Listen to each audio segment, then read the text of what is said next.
അപ്പം ഞാനൊരു വളരെ നിസ്സാരയായിട്ടുള്ള ഒരു സിനിമാ പ്രവർത്തകയാണെന്ന് പറയാം. ഞാൻ സിനിമയിൽ പാട്ട് എഴുതിയിട്ടുണ്ട്, ഒത്തിരിയും ഡബ് ചെയ്തിട്ടുണ്ട്.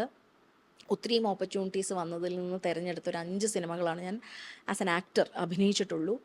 അതുകൊണ്ട് തന്നെ വളരെ എൻ്റെ എക്സ്പോഷർ എന്ന് പറയുന്നത് ഇപ്പം നമ്മൾ ബിഹൈൻഡ് ക്യാമറ ചെയ്യുന്ന കാര്യങ്ങളൊന്നും ആരും ഇപ്പോൾ ഈ ഇൻ്റർവ്യൂ വന്നാൽ തന്നെ ചിലപ്പോൾ ഇവളൊക്കെ ആരാ, ഏതാ ഇവള് എന്നൊക്കെ ചോദിക്കും. അതൊരു രസം ആളുകൾ വെച്ച് കഴിഞ്ഞാൽ അതും ഒരു ചൊറിയ. ഈ ചൊറിയ എന്നുള്ളതാണല്ലോ സമൂഹത്തിൽ ഇപ്പോൾ ഏറ്റവും ട്രെൻഡായിട്ടുള്ളൊരു കാര്യമാണല്ലോ. അപ്പം ഞാൻ വളരെ എളിയ ഒരു ഒരു ആർട്ടിസ്റ്റ്, സിനി ആർട്ടിസ്റ്റാണ്. എൻ്റെ ആദ്യത്തെ സിനിമ എന്ന് പറയുന്നത് ആക്ഷൻ ഹീറോ ബിജു ആണ്. ഞാൻ ഇപ്പോൾ പോലും ഇപ്പം ആക്ഷൻ ഹീറോ ബിജുവിലെ ഒരു അപ്പിയറൻസിലല്ലാതെ ഇച്ചിരി ഒന്ന് മേക്കപ്പൊക്കെ ഇട്ടും മുടിയൊക്കെ ഒന്ന് വേറെ രീതിയിലൊക്കെ ആക്കിയും എങ്ങനെ പോയാലും എവിടെ ചെന്നാലും ആളുകൾ ഇന്നും തിരിച്ചറിയുന്നത്. കാരണം ഞാൻ 5 പടങ്ങളെ ചെയ്തിട്ടുള്ളൂ എന്നുള്ളതും കൊണ്ടൊന്നും ആളുകൾ എന്നെ തിരിച്ചറിയാതിരിക്കുന്നില്ല. ചിലരൊക്കെ എന്നെ ഇങ്ങനെ ദൂരെ നിന്ന് കാണുമ്പോൾ ഇങ്ങനെയൊക്കെ കാണിക്കും. കാരണം ഭയങ്കര ഒരു ഐക്കോണിക് ആയിട്ടുള്ളൊരു ഇതായിരുന്നല്ലോ മെയിമൊക്കെ വന്നിട്ടുള്ളത്. അപ്പോൾ ആ രീതിയിൽ ആളുകൾ നമ്മളെ സ്നേഹിക്കുന്നു. ചിലർ സ്നേഹം പ്രകടിപ്പിക്കുന്നു, ചിലർ നമ്മളെ കണ്ട് മനസ്സിലായാലും ഓ എന്നുള്ള രീതിയിൽ പോകുന്നു. എന്നുള്ളതിൽ കൂടുതലായിട്ട് എന്ത് ഇൻഫ്ലുവൻസാണ് സിനിമയ്ക്കുള്ളത്? ഞാനത് ഐ ഡോണ്ട് ബൈ ദാറ്റ്. അതിനോടനുബന്ധിച്ച് തന്നെ ഒരു ചോദ്യം ചോദിക്കാം. ഇപ്പോൾ ചേച്ചിയുടെ ആക്ഷൻ ഹീറോ ബിജുവിലെ ആ സീനിനെ വിമർശിച്ചുകൊണ്ട് ഒരുപാട് സംഭവങ്ങൾ നടക്കുന്നുണ്ട്. അതിപ്പോൾ ആ സീൻ ചെയ്ത സമയത്തുള്ള നിലപാട് തന്നെയാണോ, അല്ലെങ്കിൽ ആ ഒരു സിനിമയെ സപ്പോർട്ട് ചെയ്യുന്ന നിലപാട് തന്നെയാണോ ഇപ്പോഴും? എനിക്ക് അറിഞ്ഞൂടെ എന്തുകൊണ്ടാണ് ഇത്ര വർഷം കഴിഞ്ഞിട്ട് ആ ചോദ്യം വരുന്നതെന്നുള്ളത്. കാരണം ഞാൻ ഒട്ടുമിക്ക എല്ലാ ഇൻ്റർവ്യൂസ് ഈ ഒരു പോർഷൻ നിങ്ങൾ റീലായിട്ട് ഇടണം കേട്ടോ, അങ്ങനെയെങ്കിലും കുറേ ആളുകളിലേക്ക് എത്തട്ടെ. കാരണം ഞാനിത് കുറേ ഇതിന് മറുപടി പറഞ്ഞൊരു കാര്യമാണ്. അതിൽ ഏറ്റവും കൂടുതൽ ഡയറക്ടർക്കുമൊക്കെ വന്നിട്ടുള്ള ഒരു വിമർശനം എന്ന് പറയണത് ബോഡി ഷെയ്മിങ് ആണെന്ന് പറഞ്ഞിട്ടാണ്. പക്ഷേ അക്ഷരാർത്ഥത്തിൽ അത് ബോഡി ഷെയ്മിങ് അല്ല എന്നുള്ളത് അവിടെയൊക്കെയാണ് ഒരു പക്ഷേ എനിക്ക് തോന്നുന്നു സ്ക്രിപ്റ്റിൻ്റെയോ അല്ലെങ്കിൽ കഥ പറച്ചിലിൻ്റെ രീതിയുടെ ഒരു ട്രിക്കെന്ന് പറയുന്നത് ആളുകളെ ശരിക്കും ട്രിക്ക് ചെയ്തു എന്നുള്ളതാണ് എനിക്ക് തോന്നുന്നുള്ളൂ. കാരണം ഇത് ഞാൻ പല ഇൻ്റർവ്യൂവിലും പറഞ്ഞ് എനിക്ക് തന്നെ അങ്ങ് വിരസമായി തുടങ്ങിയ കാര്യമാണ്. ഞാൻ ഒരു വക്കീലാണ്. എൻ്റെ അച്ഛനൊരു ക്രൈംബ്രാഞ്ച് DYSP ആയിരുന്ന വ്യക്തിയാണ്. അച്ഛനിപ്പോൾ ഇല്ല. അപ്പം ഞാൻ എൻ്റെ കുട്ടിക്കാലം മുതൽക്ക് പോലീസ് സ്റ്റേഷൻ, പോലീസുകാർ, നമ്മൾ കുഞ്ഞിലെയൊക്കെ സ്കൂളില്ലാത്ത ദിവസം ഒന്നില്ലേ അച്ഛൻ്റെ കൂടെ കൊണ്ടുപോകും ഓഫീസിലേക്ക്, അല്ലെങ്കിൽ അമ്മയുടെ കൂടെ, അമ്മ കോളേജിൽ പ്രൊഫസറായിരുന്നു, അമ്മ കൊണ്ടുപോകും. അപ്പം ഞാൻ എൻ്റെ നല്ല പ്രായം മുതൽക്ക് കണ്ടിട്ടുള്ളതെല്ലാം ഇവരെയൊക്കെയാണ്, പോലീസുകാരും അവരുടെ രീതികളും കാര്യങ്ങളുമൊക്കെ. അപ്പം ഏറെക്കുറെ അപ്പം ഈ ആക്ഷൻ ഹീറോ ബിജു എന്ന് പറയുന്ന സിനിമയും കൊണ്ട് അത് തന്നെ ഒരു ആഖ്യാന ശൈലിയിൽ ഒരു പുതുമ കൊണ്ടുവന്നൊരു സിനിമയായിരുന്നല്ലോ. അതായത് ഒരു പോലീസ് സ്റ്റേഷൻ എങ്ങനെയാണ് ശരിക്കുമുള്ള ഒരു റിയൽ പോലീസ് സ്റ്റേഷൻ എന്താണെന്നുള്ളത് ശരിക്കും നമുക്ക് അതിൽ നിന്ന് കാണാൻ പറ്റും. അപ്പോൾ അവിടുത്തെ പോലീസുകാരുടെ വർത്തമാനവും രീതികളും എല്ലാം ഇത് തന്നെയാണ്. അപ്പോൾ അതിൽ തന്നെ നിവിൻ പോളിയുടെ ബിജു എന്ന് പറയുന്ന ക്യാരക്ടർ ഇങ്ങനെ ഇങ്ങനെ സംസാരിക്കുമ്പോൾ ഒരു ആക്ടിവിസ്റ്റ് ലേഡിയുടെ ക്യാരക്ടറിൽ വന്നിട്ട് സർ ഇങ്ങനെ പറയരുത് എന്ന് പറയുമ്പം അതിനെ വളരെ ഈ കളിയാക്കിക്കൊണ്ട് തന്നെ ഒരല്പം കളിയാക്കൽ കൂടെ ആക്കിയിട്ട് അതൊരു സാഹിത്യപരമായിട്ട് പറയുന്ന. അപ്പം അങ്ങനെയൊക്കെ തന്നെയാണ് ഇവരുടെ പോലീസുകാരുടെ സംസാര രീതിയും കാര്യങ്ങളും. അപ്പം മറ്റൊരു കാര്യം നമ്മൾ മനസ്സിലാക്കേണ്ടത്, വക്കീലന്മാരെ പോലെ തന്നെ പോലീസുകാരും വളരെ കുശാഗ്ര ബുദ്ധിക്കാരാണ്. പ്രത്യേകിച്ച് കേരള പോലീസ് അവർ വളരെ സ്മാർട്ടായിട്ടുള്ള എഫിഷ്യൻ്റ് ആയിട്ടുള്ള ഓഫീസേഴ്സാണ്. നമ്മൾ ഒരുമാതിരി ഓരോ ഉടായ്പും കൊണ്ട് ചെന്ന് കഴിഞ്ഞ് കഴിഞ്ഞാൽ ഇവരിങ്ങനെ വളരെ ബ്ലാങ്ക് ഫേസ് ആയിട്ട് ഇങ്ങനെ ഇരിക്കും. പക്ഷെ ഇവർക്ക് കാര്യം മനസ്സിലാവും. പക്ഷെ പറയുന്നവൻ്റെ വിചാരം ഇതിങ്ങനെ എല്ലാം കേട്ടിങ്ങനെ ഇരിക്കണം, ഇവരതങ്ങ് വിഴുങ്ങിയെന്നുള്ളതാണ്. പക്ഷെ അങ്ങനെയല്ല. കാരണം വെറുതെ ഒരു PSC ടെസ്റ്റ് എഴുതി ഇറങ്ങി വരുന്നവരല്ല. അവർക്ക് അക്കാഡമിയിൽ ട്രെയിനിങ് ഉണ്ട്, അവർക്ക് സൈക്കോളജിയുടെ ഒരു പേപ്പറുണ്ട്, അവർ പല കാര്യങ്ങൾ നിയമം പഠിപ്പിക്കുന്നുണ്ട്, സൈക്കോളജി പഠിപ്പിക്കുന്നുണ്ട്, ബോഡി ലാംഗ്വേജ് പഠിപ്പിക്കുന്നുണ്ട്. അപ്പോൾ ഒത്തിരി കാര്യങ്ങൾ നമ്മളൊരു സാധാരണക്കാരനായിട്ട് ഒരാൾ ചെല്ലുമ്പം നമ്മൾ കൺസീവ് ചെയ്യുന്നതല്ല അപ്പുറത്തിരുന്ന് പോലീസ് ഓഫീസർ കൺസീവ് ചെയ്യുന്നത്. അയാൾ നമ്മുടെ 10 ഇരട്ടി അപ്പുറത്ത് നിന്നുകൊണ്ടാണ് ഇത് കാണുന്നത്. അപ്പോൾ ഇനി ആ ക്യാരക്ടറിൽ ആ സീനിലേക്ക് വന്നു കഴിഞ്ഞാൽ ആദ്യം ഈ സ്ത്രീ വരുന്നു, ഒരു ഓട്ടോറിക്ഷക്കാരൻ എന്നെ അടിച്ചു എന്ന് പറയുന്നു. അതാണല്ലോ അവിടെ നിന്നാണ് ആ സീൻ തുടങ്ങുന്നത്. അപ്പോൾ എന്തിനാണ് അടിച്ചതെന്ന് വെച്ചപ്പോൾ എനിക്കറിയാൻ പാടില്ല സാറേ, ഞാനപ്പോൾ നിങ്ങൾ പരിചയമുണ്ടോ? ഇപ്പോൾ ഞാൻ ഇയാളുടെ ഓട്ടോയിൽ കയറാറൊക്കെ ഉണ്ട്, ഇപ്പം കയറണില്ലെന്നും പറഞ്ഞിട്ടാണ് അടിക്കണേന്നാണ് പറയണേ. അപ്പോൾ ഒരു കാര്യമില്ലാണ്ടതല്ലോ എന്ന് ചോദിക്കുന്നുണ്ട്. ഒരു കാര്യമില്ലാണ്ട് തല്ലി എന്നും പറയുന്നുണ്ട്. അപ്പോൾ തന്നെ ഓഫീസർക്ക് മനസ്സിലായി ഇവർ കള്ളം പറയുകയാണ്. ഇനി എന്തുകൊണ്ടാണ് കള്ളം പറയണത്, എന്താണ് ശരിക്കുള്ള കാര്യം എന്ന് മാത്രമേ ഇനി അറിയാൻ ബാക്കിയുള്ളൂ. അങ്ങനെയാണ് ഓട്ടോറിക്ഷ ഡ്രൈവറെ വിളിച്ചുകൊണ്ട് വരുന്നത്. അങ്ങനെ പറഞ്ഞു വരുമ്പോൾ, സാറേ ഞാൻ അരിയും പഞ്ചസാരയൊക്കെ അവൾക്ക് മേടിച്ചു കൊടുക്കുക. അപ്പോൾ എന്തായി, ഈ സ്ത്രീ എന്ന് പറയുന്ന വ്യക്തി മാരീഡാണ്, കുട്ടികളുണ്ട്. എൻ്റെ മോള് വരെ പറഞ്ഞു മമ്മി അങ്ങനെയെന്ന് പറഞ്ഞു. അപ്പം ഇവർ മാരീഡാണ്, അവർക്ക് കുട്ടികളുണ്ട്. എന്നിട്ടും ഒരു പരപുരുഷനെ ജീവിക്കുക എന്ന് നമ്മൾ പറയുമല്ലോ. എന്ന് വെച്ച് കഴിഞ്ഞാൽ അതിങ്ങനെ ഒരു സൈഡ് ഒരു ഇതായിട്ട് ഇങ്ങനെ സ്റ്റെപ്പിന് പോലെ ഇവർ വച്ചേക്കാണെന്ന് വേണം മനസ്സിലാക്കാൻ. എന്നിട്ട് അരിയും പയറും പഞ്ചസാരയൊക്കെ ഇയാളെ കൊണ്ടിങ്ങനെ മേടിപ്പിച്ച് അവരുടെ കുടുംബം കഴിക്കുകയാണ്. അവർ ഭാര്യയും ഭർത്താവും കുട്ടികളുമായിട്ട് സന്തോഷമായിട്ട് അങ്ങനെ ഒരു ലൈഫുണ്ട്. ഇവനെ ഇങ്ങനെ ഈ കഴുതയുടെ മുമ്പിൽ ക്യാരറ്റ് വെച്ച് നടത്തിക്കണ പോലെ എന്ന് പറയുന്ന കൂട്ട് ഇവനെ അങ്ങ് ജീവിക്കുകയാണ് എന്നുള്ളത് ആ ഒരു എന്താ പറയുക, ഈ ഓട്ടോറിക്ഷ ഡ്രൈവർ പറയുമ്പം വെളിവാകുന്നുണ്ട്. അത് കഴിഞ്ഞ് അവിടെ കിടന്ന് അലമ്പാവുന്നു. അപ്പോൾ ഇയാൾ he's completely in love with this lady. അതായത് നിൻ്റെ ഫോൺ നമ്പർ ഇതാന്ന് പറയുമ്പോൾ ഫോൺ നമ്പർ കൊടുക്കുന്നത് ഈ സ്ത്രീയുടെ ഫോൺ നമ്പറാണല്ലോ കൊടുക്കുന്നത്. അപ്പോൾ അയാളൊരു പാവത്താനായിട്ടാണ് അവിടെ കാണുന്നത്. അയാളെ പറ്റിച്ചാണ് ഈ സ്ത്രീ ജീവിക്കണത്. എന്നിട്ടാണ് ഈ സ്ത്രീ വന്ന് ഉടായി പറയണത് എനിക്കറിയാൻ പാടില്ല, എന്തിനാ എന്നെ തല്ലിയെന്ന് അറിയാൻ പാടില്ല. അവസാനം ഇവർ തന്നെ ഗതികെട്ട് അങ്ങ് പറയുന്നത് ഞാൻ നിർത്താം എന്ന് പറഞ്ഞിട്ട് ഇയാൾ പോണില്ല. അതുകൊണ്ടാണിപ്പോൾ ഞാൻ കയറാത്തതും, അതുകൊണ്ടാണ് അടിച്ചിട്ട് പിന്നെ ഈ പ്രശ്നമായിട്ട് വരണത്. അപ്പോൾ ഇവരുടായിപ്പല്ലേ. അപ്പോഴാണ് ആ സ്ത്രീയോട് അങ്ങോട്ട് മാറി നിൽക്കാൻ പറയണേ, വെളിയിലേക്ക് മാറി നിൽക്കാൻ പറഞ്ഞിട്ട്. അപ്പോഴും ആ സ്ത്രീ കേൾക്കെ അവരെ അധിക്ഷേപിക്കരുത് എന്നുള്ളത് കൊണ്ടായിരിക്കുമല്ലോ ആ സ്ത്രീയോട് മാറി നിൽക്കാൻ, വെളിയിൽ പോയി നിൽക്കാൻ പറയണേ. എന്നിട്ടാണ് പറയണത്, നിനക്ക് 2 കാര്യത്തിനാണ് ഞാൻ അടി തരേണ്ടത്. ഒന്ന്, ഈ പ്രായത്തിൽ, അതായത് ഒന്നില്ലേ മര്യാദയ്ക്ക് കല്യാണം കഴിച്ച് അത്യാവശ്യം പ്രായമുള്ളൊരു മനുഷ്യനാണ്, കല്യാണം കഴിച്ച് കുടുംബമായിട്ട് അവനവൻ്റെ കുടുംബം നോക്കി ജീവിക്കുന്നതിന് പകരം വല്ല പെണ്ണുങ്ങളുടെയും പുറകെ നടന്ന് ജീവിതം തുലയ്ക്കണു. അത് ശരിക്കും പറഞ്ഞാൽ അവിടെ ഒരു ഉപദേശത്തിൻ്റെ ഒരു ലാഞ്ചനയാണ് അവിടെ ഉള്ളത്. പിന്നെ ഇതുപോലൊരു സാധനത്തിനെ എന്ന് പറയുമ്പോൾ അവിടെ കാണിക്കുന്നത് ഞാൻ ഇങ്ങനെ നിൽക്കുന്ന ഒരു സാധനമാണ് ആ ക്യാരക്ടർ.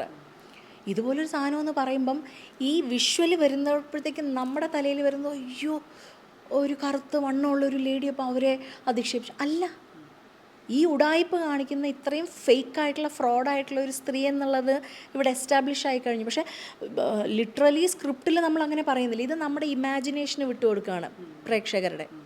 പക്ഷേ എല്ലാം അവിടെ വെളിവായി കഴിഞ്ഞു. നമ്മൾ അത് ചിന്തിക്കണില്ല.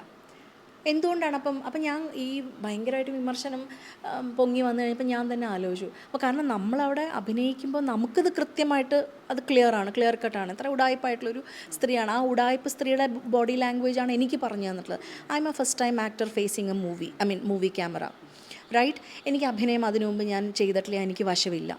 ഞാൻ ആദ്യമായിട്ട് അഭിനയിക്കുന്ന സിനിമയാണ്, ആദ്യമായിട്ട് കടകടകടാന്ന് ഡയലോഗ്സ് പറഞ്ഞ് അഭിനയിച്ചിട്ടുള്ളൊരു സിനിമയാണ്. ഈശ്വരൻ്റെ അനുഗ്രഹം കൊണ്ട് അത് ഒത്തു. അപ്പോൾ എനിക്ക് പറഞ്ഞു തന്നിട്ടുള്ള ക്യാരക്ടർ നറേഷൻ എന്ന് പറയുന്നത് ഉടായിപ്പൊരു സ്ത്രീ. അവർക്ക് ഭർത്താവുണ്ട്, മക്കളുണ്ട്, അവരുടെ കുടുംബമുണ്ട്, അത് ഹാപ്പി ആയിട്ട് ജീവിക്കുന്നു. ഇവർ പല വീടുകളും ജോലിയെടുത്ത് ജീവിക്കുന്നു. പക്ഷേ 2 അറ്റം കൂട്ടിമുട്ടിക്കാൻ പാടാം. അപ്പോഴാണ് ഇങ്ങനെ ഒരുത്തിനെ ചൂണ്ടയിട്ട് വെച്ചേക്കണേ. ആ പാവത്താൻ ഇവരുടെ വലയിൽ വീണു. എന്നിട്ട് അവനെ കൊണ്ട് ഊറ്റി ജീവിക്കുകയാണ്. ഒരു ഘട്ടത്തിൽ ഇയാളെ ഉപേക്ഷിക്കണം. അപ്പോൾ ഇതുപോലൊരു സ്ത്രീയെ എന്ന് പ്രേമിച്ചതിന് നിന്നെ തല്ലണമെന്ന് പറയുമ്പോൾ എന്തുകൊണ്ടാണ് ബഹുഭൂരിപക്ഷം പ്രേക്ഷകർക്കും അതവരുടെ ബോഡി ഷെയ്മിങ് ആണ്, അല്ല ഇങ്ങനെയല്ല എന്ന് എന്തുകൊണ്ട് ചിന്തിച്ചില്ല എന്നുള്ളത് ഭയങ്കരമായിട്ട് ഞാൻ ആലോചിച്ചൊരു കാര്യമാണ്. അപ്പോൾ എനിക്ക് കിട്ടിയൊരു ഉത്തരവെന്ന് വെച്ച് കഴിഞ്ഞാൽ, നമ്മൾ ചെറുപ്രായം മുതൽക്ക് നമ്മൾ ഈ സമൂഹത്തിൻ്റെ ഒരു ഭാഗമായിട്ട് വളർന്നു വരുമ്പോഴെല്ലാം നമ്മൾ കേൾക്കുന്നത് മുഴുവൻ ഇത്തരം ഇസങ്ങളാണ്. കറുത്തിട്ടാണ്, വണ്ണിച്ചിട്ടാണ്, അല്ലെങ്കിൽ മെലിഞ്ഞിട്ടാണ്, അയ്യോ വെള്ളപ്പാറ്റ, വെളുത്താലും പ്രശ്നമാണ്. അപ്പോൾ കറുത്തെന്ന് കേൾക്കുമ്പം നമ്മളവർക്ക് ഒരു ഇച്ചിരി നിറം ഉണ്ടായിരുന്നെങ്കിൽ നമുക്ക് തോന്നും. അപ്പോഴായിരിക്കും വെളുത്തിരിക്കുന്ന കൊച്ചു കിടന്ന് കരയുന്നത്. നീ എന്തിനാ കരയെന്ന് വെച്ചാൽ എന്നെ വെള്ളപ്പാറ്റയെന്ന് വിളിച്ച് കളിയാക്കി. അപ്പോൾ എങ്ങനെ ഇരിക്കുന്നു, ഉയരം കൂടിയ പ്രശ്നം, തോട്ടി ആണ് മാങ്ങ വലിക്കാം, അല്ലേ ഉയരം കുറഞ്ഞ പ്രശ്നം, ഇത് കണ്ടാണ് നമ്മൾ വളരുന്നത്. അപ്പോൾ അവിടെയാണ് ഇങ്ങനൊരു വിഷനിലേക്ക്, ഈ ഡയലോഗ് കഴിഞ്ഞ ഉടനെ ഇങ്ങനൊരു വിഷനിലേക്ക് പോകണം. So I would say that is a brilliant tricking way of എന്താ പറയുക, സ്റ്റോറി ടെല്ലിംഗ്. ആ രീതിയിൽ തന്നെയാണോ ഡയറക്ടർ പറഞ്ഞു തന്നതും കൺസീവ് ചെയ്തതും? ഞാൻ പറഞ്ഞില്ല, അതാണ് എൻ്റെ ക്യാരക്ടറിൻ്റെ നറേഷൻ തന്നെ അങ്ങനെയായിരുന്നു. ഉഡായിപ്പായിട്ടുള്ളൊരു സ്ത്രീ, കള്ളത്തരം കാണിച്ച് ജീവിക്കുന്നൊരു സ്ത്രീ. അവിടെയാണ് ഈ സ്മാർട്ടായിട്ടുള്ള ഷ്രൂഡായിട്ടുള്ള ഒരു, അതായത് പറയുന്നുണ്ട് ഫസ്റ്റ് റാങ്ക് പാസ്സായി വന്ന ഒരാളാണെന്ന് പറയുന്നുണ്ടല്ലോ. അപ്പോൾ ഫസ്റ്റ് റാങ്കിൽ വരുന്നത് ഒരു പൊട്ടനല്ലല്ലോ. എന്തായാലും ഒരു പോലീസ് ഓഫീസർ ഫസ്റ്റ് റാങ്കിൽ അക്കാഡമിയിൽ നിന്ന് പാസ്സായി എന്ന് പറയുമ്പം he is A very smart person അത് അത്രയും കാര്യങ്ങൾ കേൾക്കുമ്പോൾ തന്നെ അയാൾക്ക് മനസ്സിലായി ഇവർ ഉടായിപ്പാന്നുള്ളത്. അപ്പോൾ അങ്ങനെ ഉടായിപ്പായിട്ടുള്ളൊരു നിനക്ക് വേണേൽ വേറെ പെണ്ണിനെ കെട്ടി സ്വസ്ഥമായിട്ടൊരു കുടുംബം നോക്കി ജീവിക്കാം. അതിന് പകരം നീ ഇതുപോലത്തെ ഒരു പെണ്ണിൻ്റെ അതുപോലെ ഇതുപോലെ ഫ്രോഡായിട്ടുള്ളൊരു പെണ്ണിൻ്റെ പുറകെ നീ നടന്ന് നിൻ്റെ ജീവിതവും പൈസയും പാഴാക്കുന്നു എന്നുള്ള ആംഗിളിലാണത് പറയുന്നത് തന്നെ. പക്ഷേ ഇതിപ്പോൾ എല്ലാം നമ്മളിങ്ങനെ സ്പൂൺ ഫീഡ് ചെയ്ത് ഇങ്ങനെയാണെന്ന് പറഞ്ഞാൽ അതിലും അരോചകമുണ്ടോ? പൊതുവെ അതിൽ വരുന്നൊരു വിമർശനം പൊതുവെ അത്തരത്തിലുള്ള ആളുകൾക്ക് അത് ഹർട്ടാവും എന്നുള്ള രീതിയിലാണ് ആ ഒരു വിമർശനം വരുന്നത്. അതെ, അത് ഞാൻ ഇപ്പം പറഞ്ഞത് അത് തന്നെയാണ്. അപ്പോൾ എന്തുകൊണ്ടാണ് നമ്മൾ ആ തരത്തിലാണെന്ന് ചിന്തിക്കുന്നത്? എന്തുകൊണ്ടാണ്? ഇവിടെ ബാക്കി നമ്മൾ ഫാക്ട്സ് എല്ലാം എസ്റ്റാബ്ലിഷ് ചെയ്ത് കഴിഞ്ഞു ആ സീനിൽ. എന്നിട്ടും എന്തുകൊണ്ടാണ് ഇതാണ് ഇങ്ങനെ തന്നെയാണ് എന്ന് ചിന്തിക്കാൻ കാരണം നമ്മൾ അനുഭവിച്ചത് ഇതാണ്. നമ്മൾ മറ്റൊരു ക്ലെവർ ആംഗിളിൽ ഈ സീനിനെ ഇൻ്റർപ്രറ്റ് ചെയ്യാൻ പോയിട്ടേ ഇല്ല. കാരണം നമ്മുടെ മനസ്സ് ആദ്യം മറ്റതിൽ കയറി ഉടക്കി. പക്ഷേ എന്തൊക്കെ പറഞ്ഞു കഴിഞ്ഞാലും അങ്ങനെ ഒരു വിമർശനം ആളുകൾ ബഹുഭൂരിപക്ഷം വരുന്ന ജനങ്ങളുടെ മനസ്സിൽ വന്നത് ഈ ഉർവശി ശാപം ഉപകാരം എന്ന് പറയുമല്ലോ. ഞാൻ പറഞ്ഞില്ല, എനിക്കൊരു 60ഓളം സിനിമകൾ ഓഫർ വന്നിട്ട് ഞാൻ 5 പടങ്ങളെ ചെയ്തിട്ടുള്ളൂ. പക്ഷേ ഈ 5 പടങ്ങൾ മാത്രം ചെയ്ത ഒരാളെ ഇന്നും ഇത്രയും വർഷങ്ങൾക്ക് ശേഷം ആളുകൾ ഓർക്കണമെന്നുണ്ടെങ്കിൽ ഞാൻ അഭിനയിച്ച് തകർത്തതിൻ്റെതൊന്നും എനിക്ക് അവകാശപ്പെടാൻ പറ്റില്ല. അത്യാവശ്യം നന്നായി ചെയ്തിട്ടുണ്ടെന്നുള്ളത് ഉറപ്പാണ്. ബട്ട് മോർ ദാൻ ദാറ്റ് ആ വിമർശനം, അതിനെ തുടർന്നുണ്ടായിട്ടുള്ള ട്രോളുകളിലും മീംസിലും ഒക്കെ നിറഞ്ഞ ഇങ്ങനെ കവള് ഇങ്ങനെ അടികൊണ്ട് ഇങ്ങനെ നിൽക്കുന്ന ആ സീന്, ആ ഒരു ഇമേജ്, അതൊക്കെ ഭയങ്കരമായിട്ടുള്ളൊരു മൈലേജാണ് ആസ് എൻ ആർട്ടിസ്റ്റ് എനിക്ക് തന്നിട്ടുള്ളത്. ഇത് പറയുമ്പോൾ എടുത്തു പറയേണ്ട മറ്റൊരു കാര്യമുണ്ട്. Again another reel for you. I would be really happy if you do this as a reel.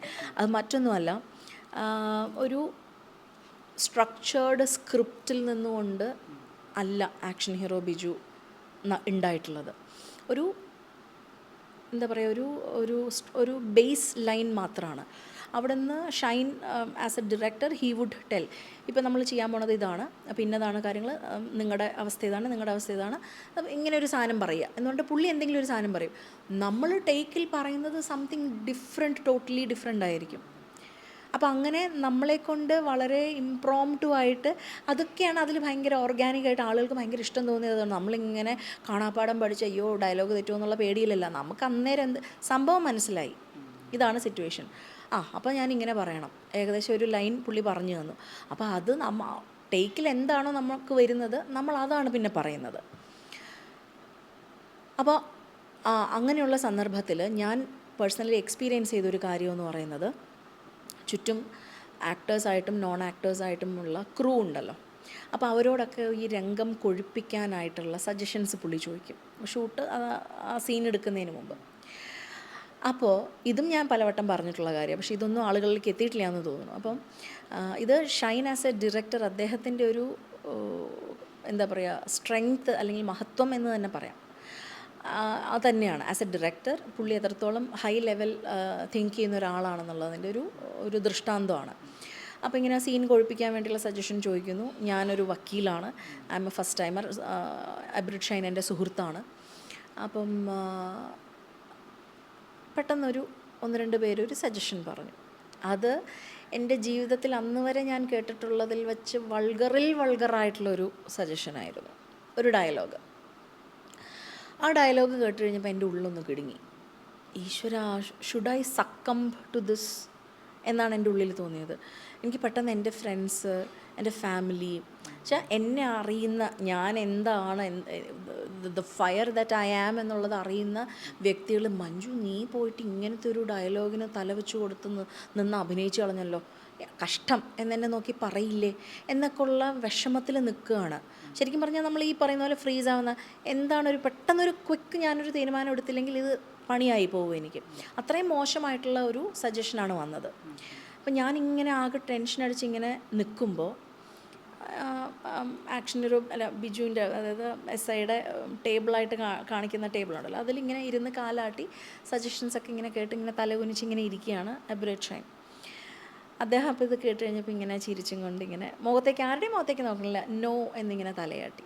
അപ്പം ഞാനത് കാണുന്നത് പോരട്ടെ എന്നുള്ള രീതിയിൽ നിന്നാണ് ഞാൻ, ഈശ്വര അത് അപ്രൂവ് ചെയ്യാണോ എന്നുള്ളൊരു പേടിയിലാണ് ഞാൻ നിൽക്കണേ. പുള്ളി ഇങ്ങനെ തലയുയർത്തിയിട്ട് എല്ലാവരെയും നോക്കിയിട്ട് പറഞ്ഞു, വൾഗാരിറ്റിയും കോമഡിയും തമ്മിൽ വളരെ തിന്നായിട്ടുള്ളൊരു അതിർവരമ്പേ ഉള്ളൂ. എൻ്റെ സിനിമയിൽ കോമഡി ഉണ്ടാവും, വൾഗാരിറ്റി ഉണ്ടാവില്ല. അപ്പോഴാണ് എനിക്ക് ശ്വാസം വീണത്. അങ്ങനെ ചിന്തിക്കുന്ന ഒരു ക്രാഫ്റ്റ്സ്മാൻ അല്ലായിരുന്നുവെങ്കിൽ ഡെഫിനറ്റ്ലി എനിക്ക് നേരത്തെ ഞാൻ പറഞ്ഞതുപോലെ അതിശക്തമായിട്ട് NO നോ എന്ന് പറയേണ്ടി വന്നേനെ. ഒരു പക്ഷേ ഇന്ന് നിങ്ങൾ സിനിമ സീരിയൽ ആർട്ടിസ്റ്റ് എന്ന് പറഞ്ഞിട്ടൊരു ഇൻ്റർവ്യൂവിന് എൻ്റെ മുമ്പിൽ വരത്തുമില്ലായിരിക്കും. കാരണം നമ്മളൊരു സിനിമ ചെയ്തിട്ടില്ലെങ്കിൽ നമ്മളെ ആരും അറിയുക. ഞാൻ പറഞ്ഞില്ലേ, ക്യാമറയ്ക്ക് പുറകിൽ നമ്മൾ എന്തൊക്കെ ചെയ്തു കഴിഞ്ഞാലും ഒരു 5 മിനിറ്റ് അല്ലെങ്കിൽ 2 മിനിറ്റ് നമുക്ക് നല്ലൊരു ക്യാരക്ടർ ചെയ്യാൻ പറ്റിക്കഴിഞ്ഞാൽ ക്യാമറയ്ക്ക് മുന്നിൽ അതല്ലേ കൂടുതൽ ആളുകളിലേക്ക് എത്തുന്നത്. അപ്പം എൻ്റെ ഭാഗ്യം കൊണ്ട് എബിറിഡ് ഷൈൻ എന്ന ഡയറക്ടർ അന്നത് അപ്രൂവ് ചെയ്തില്ല. അതല്ലായിരുന്നെങ്കിൽ എനിക്ക് നോ എന്ന് പറയേണ്ടി വന്നേനെ. സോ അവിടെയാണ് ഇതിപ്പോൾ ഒരു ക്രിയേറ്റീവ് സ്പേസ് ആണെന്ന് പറയാം. അപ്പം ആരും എൻ്റെ മേലെ ഒരു കടന്നുകയറ്റം നടത്തിയിട്ടില്ല. അഗൈൻ നമ്മൾ സംസാരിച്ച് വന്ന ടോപ്പിക്കിലേക്ക് ഞാൻ തിരിച്ചു വരികയാണ്. പക്ഷേ അത്തരം ഒരു ഡയലോഗ് എന്നെ അൺകംഫർട്ടബിൾ ആക്കുമ്പോൾ ഞാൻ ചിന്തിക്കുകയാണ്, ഞാൻ എങ്ങനെ ഇത് ഓവർകം ചെയ്യും. എനിക്കിതിന് തല വെച്ച് കൊടുക്കാൻ പറ്റില്ല. പക്ഷെ ഞാനത് ഇലയ്ക്കും മുള്ളിനും കേടില്ലാതെ ഞാൻ അതിൽ നിന്ന് എങ്ങനെ ഊരും. ഈ പോടാ എന്നുള്ള സാധനം അവിടെ അപ്ലൈ ആവില്ല. അപ്പം അവിടെ നമ്മൾ ബുദ്ധിപരമായിട്ട് അല്ല, ഇതുകൊണ്ട് എനിക്ക് സിനിമ ചെയ്യാൻ പറ്റില്ല എങ്കിൽ വേണ്ട, ഞാൻ ചെയ്യുന്നില്ല. പക്ഷേ ചെയ്തിട്ട് എനിക്കൊരു മാനക്കേടും കൊണ്ട് ജീവിതകാലം ജീവിക്കാൻ പറ്റില്ല എന്ന് തന്നെ നമ്മൾ തീരുമാനിക്കുകയാണ് അവിടെ ചെയ്യുള്ളൂ. ഷൈനല്ല 4 കയ്യടി കൂടുതൽ കിട്ടി, സീനൊന്ന് കൊഴുക്കട്ടെ, തിയേറ്ററിൽ കയ്യടി മുഴങ്ങട്ടെ എന്ന് ചിന്തിക്കുന്ന ഒരു ഡയറക്ടർ ആയിരുന്നു അവിടെയെങ്കിൽ എനിക്കത് ബുദ്ധിമുട്ടായേനെ. നോ എന്ന് പറയേണ്ടി വന്നേനെ. ഞാനത് ചെയ്യത്തില്ല എന്ന് വാശി പിടിച്ചേനെ. ഒരു ന്യൂ കമ്മറായിട്ട് വാശി പിടിക്കുന്നു, നിങ്ങളത് നായികയാണോ മറ്റതാണോ വർഷങ്ങളുടെ ഇതുള്ളവരാണോ സീനിയർ ആർട്ടിസ്റ്റാണോ എന്നൊക്കെയുള്ള ചോദ്യങ്ങളും കളിയാക്കലുകളും വന്നേനെ. എനിക്കറിയില്ല. ഇപ്പോൾ ആക്ഷൻ ഹീറോ ബിജു 2 വരുന്നുണ്ട്, സെക്കൻഡ് പാർട്ട് വരുന്നുണ്ട്. എങ്ങനെയാണ് ഉണ്ടാവുമോ? ചേച്ചി ഉണ്ടാവുമോ? ഇല്ല, ഞാനില്ല എന്ന് തന്നെയാണ് എനിക്ക് തോന്നുന്നത്. അതിനെക്കുറിച്ചിട്ടുള്ള ഇൻഫർമേഷനൊന്നും എന്നിലേക്ക് ഞാനും ഇങ്ങനെ എല്ലാവരും കേട്ടിട്ടുള്ളത് പോലെ കേട്ടിട്ടുണ്ടെന്നല്ലാണ്ട് അതിലേതായാലും ഞാനില്ല. അതിൽ ഞാൻ വന്നു കഴിഞ്ഞാൽ ഒരു പക്ഷേ ഒരു പുതുമ ഉണ്ടാവില്ലല്ലോ. കാരണം ഒത്തിരി പേര് എന്നോട് ചോദിച്ചു, ചേച്ചി അതിലുണ്ടാവില്ലേ എന്ന്. So people probably action hero Biju 1 എന്ന് പറയാമല്ലോ, അതിൽ ആളുകൾക്ക് ഏറെ ഇഷ്ടപ്പെട്ടിട്ടുള്ള ക്യാരക്ടേഴ്സ് കുറേ പേരുണ്ട്, ഞാൻ മാത്രമല്ലല്ലോ.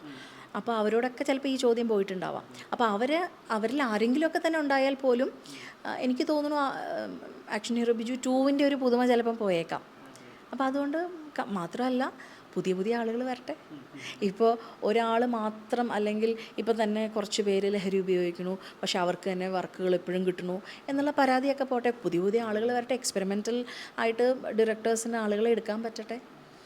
പുതിയ ആളുകൾക്കും വെച്ച് കഴിഞ്ഞാൽ ഒത്തിരി സിനിമയിലേക്ക് എത്താൻ ആഗ്രഹിക്കുന്ന ധാരാളം മനുഷ്യരുണ്ടല്ലോ. അവർക്കൊക്കെയും ഇപ്പം ഞാൻ അനുഭവിക്കുന്ന ഈ ഒരു സന്തോഷമുണ്ടല്ലോ, 4 ആളുകൾ നമ്മളെ കാണുമ്പോൾ അപ്രിഷ്യേറ്റ് ചെയ്യുക, തിരിച്ചറിയുക, അതൊരു വലിയ സന്തോഷമാണ്. അപ്പോൾ ആ സന്തോഷം ധാരാളം ആളുകൾക്ക് കിട്ടട്ടെ. എന്തായാലും ഇനിയും സിനിമകൾ ചെയ്യാൻ കഴിയട്ടെ. ഇത്രയും നേരം നമ്മളോട് സഹകരിച്ചതിന് നന്ദി. Thank you.